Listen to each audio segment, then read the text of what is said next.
Hello আমার গল্পপ্রিয় বন্ধুরা, কেমন আছো সকলে? আশা করছি অনেক ভালো আছেন। তো বন্ধুরা, আমি মোহিনী আজ তোমাদের শোনাবো দারুণ একটি গল্প। তাই হেডফোন কানে লাগিয়ে বসে পড়ে যাও। গ্রামের নাম রূপপুর। দিগন্তজোড়া সবুজ ধান খেয়ে তার মেঠো পথের ধারে ফুটে থাকা বুনো ফুলের শান্তিতে ঘেরা এক জগৎ। এই গ্রামেরই এক প্রান্তে থাকত মোহিনী।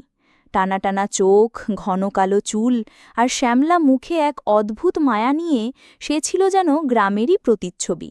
সরল, সুন্দর আর শান্ত। তার বাবা হরিপদ দিনমজুরের কাজ করতেন, আর মা লক্ষ্মী পরের বাড়িতে কাজ করে কোনোমতে সংসার চালাতেন।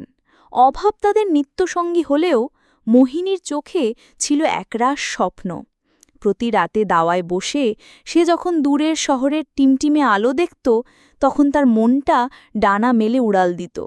সে ভাবত ওই আলো ঝলমলে শহরে জীবনটা কতই না অন্যরকম। কিন্তু সেই স্বপ্নময় জীবনে হঠাৎই কালো মেঘ ঘনিয়ে এলো। মোহিনীর বাবা হরিপদ কঠিন অসুখে শয্যাশায়ী হলেন। গ্রামের ডাক্তার জবাব দিয়ে দিলেন, বড় ডাক্তার দেখাতে হলে শহরে নিয়ে যেতে হবে। কিন্তু টাকা কোথায়? সামান্য জমানো টাকা আর মোহিনীর রূপোর মল জোড়াও যথেষ্ট ছিল না।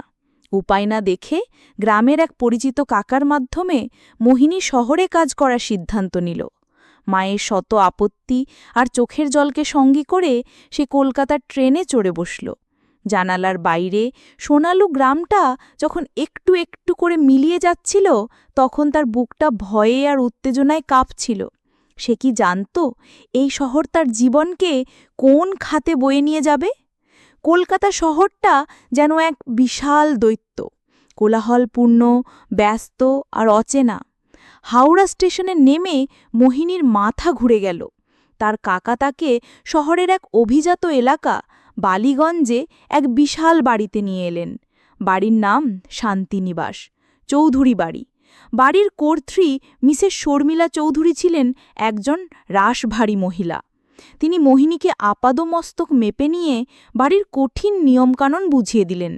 ঘর মোছা, বাসন মাজা থেকে শুরু করে রান্নাঘরে সাহায্য করা, সবই করতে হবে। মাইনে সামান্য হলেও অসুস্থ বাবার মুখটা মনে করে মোহিনী সবকিছু মেনে নিল। চৌধুরী পরিবারে কর্তা মিস্টার অমিতাভ চৌধুরী, তার স্ত্রী শর্মিলা এবং তাদের একমাত্র ছেলে রাহুল থাকত। রাহুল তখন বিলেত থেকে ছুটিতে বাড়ি এসেছিল। প্রথম কয়েক মাস মোহিনীর খুব কষ্টে কাটল। শহরের জীবনের সাথে মানিয়ে নিতে তার ভীষণ অসুবিধে হচ্ছিল। গ্রামের সেই শান্ত পরিবেশের জন্য মন কেমন করত। মিসেস চৌধুরীর কড়া শাসন আর অন্য কাজের লোকেদের টিপ্পনি ছিল তার নিত্যসঙ্গী। এই কঠোর রুটিনের মধ্যেই এক পশলা বৃষ্টির মতো তার জীবনে এলো রাহুল। সে ছিল তার বাবা মায়ের থেকে সম্পূর্ণ আলাদা, শান্ত, ভদ্র এবং কিছুটা একাকী। একদিন সন্ধ্যায় বাগানে কাজ করার সময় হঠাৎ কালবৈশাখী ঝড় উঠলে মোহিনী বারান্দায় আশ্রয় নেয়। সেখানেই দাঁড়িয়ে বৃষ্টি দেখছিল রাহুল। মোহিনীকে দেখে সে মৃদু হেসে তার নাম জিজ্ঞেস করে। সেই প্রথম চৌধুরী বাড়িতে কেউ তার সাথে এত সুন্দর করে কথা বলল। এরপর থেকেই তাদের মধ্যে ধীরে ধীরে কথা শুরু হলো। রাহুল তাকে বই এনে দিত, তার সাথে গ্রামের গল্প শুনত, নিজের একাকী জীবনের কথা বলত। মোহিনী রাহুলের মধ্যে এমন একজনকে খুঁজে পেল যে তাকে শুধু কাজের মেয়ে হিসাবে নয়, একজন মানুষ হিসেবে সম্মান করত। নিজের অজান্তেই মোহিনীর মনে রাহুলের জন্য এক বিশেষ জায়গা তৈরি হতে শুরু করল।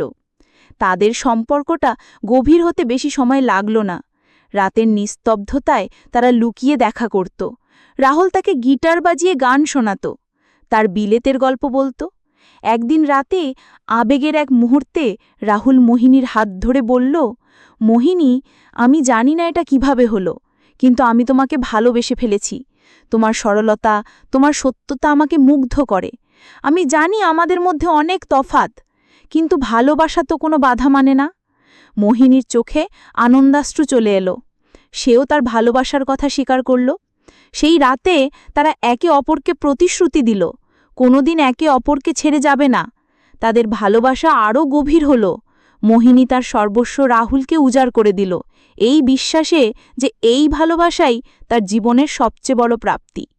কিন্তু স্বপ্নেরও শেষ থাকে। রাহুলের ছুটি শেষ হয়ে আসছিল এবং তার আচরণেও পরিবর্তন আসতে শুরু করল।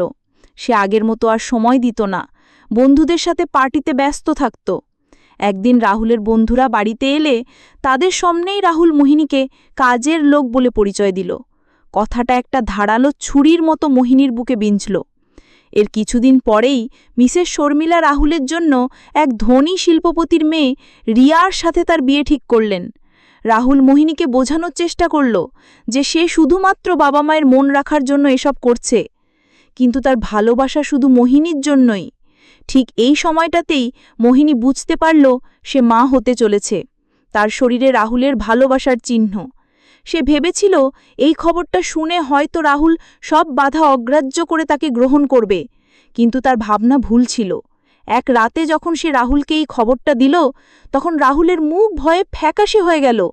সে চিৎকার করে বলল, এটা অসম্ভব, এই সন্তানের সাথে আমার কোনো সম্পর্ক নেই। তুমি একটা কাজের মেয়ে, আর তোমার জায়গাও সেখানেই। টাকা পয়সার লোভে তুমি আমার জীবনটা নষ্ট করতে চাইছ। মোহিনীর পায়ের তলার মাটি সরে গেল। যে মানুষটাকে সে তার জীবনের সবকিছু ভেবেছিল, সেই মানুষটার মুখেই কথাগুলো সে বিশ্বাস করতে পারছিল না। পরদিন সকালে মিসেস চৌধুরী মোহিনীকে চুরির অপবাদ দিয়ে বাড়ি থেকে বের করে দিলেন।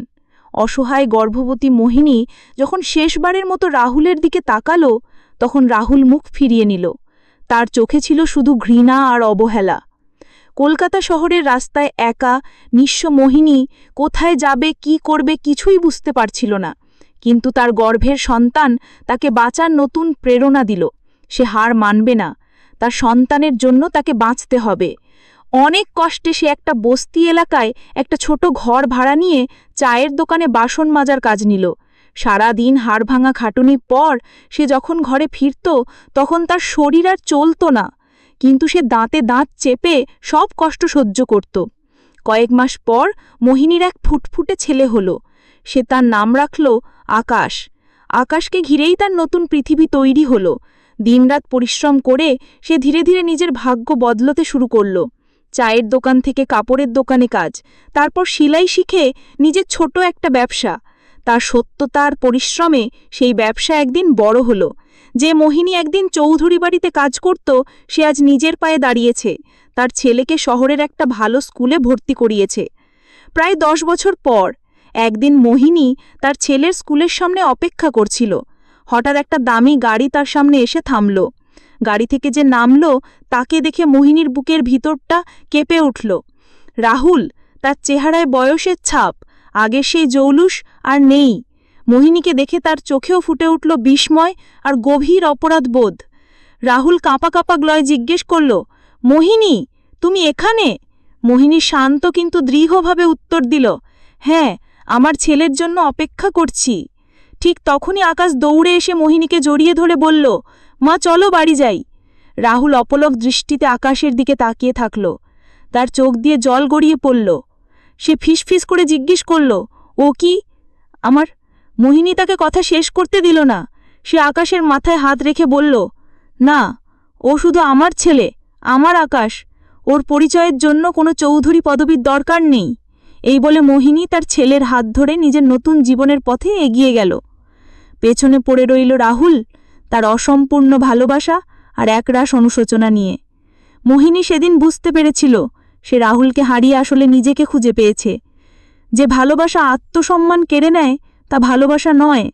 রূপপুর গায়ে সেই সহজ সরল মেয়েটি আজ শহরের বুকে এক স্বনির্ভর শক্তিশালী নারী, যার পরিচয় তার নিজের কর্মে, তার মাতৃত্বে। বন্ধুরা, আজকের গল্পটি এই পর্যন্তই। দেখা হচ্ছে আগামী নতুন কোনো ভিডিওতে। ততক্ষণ সবাই ভালো থাকবেন।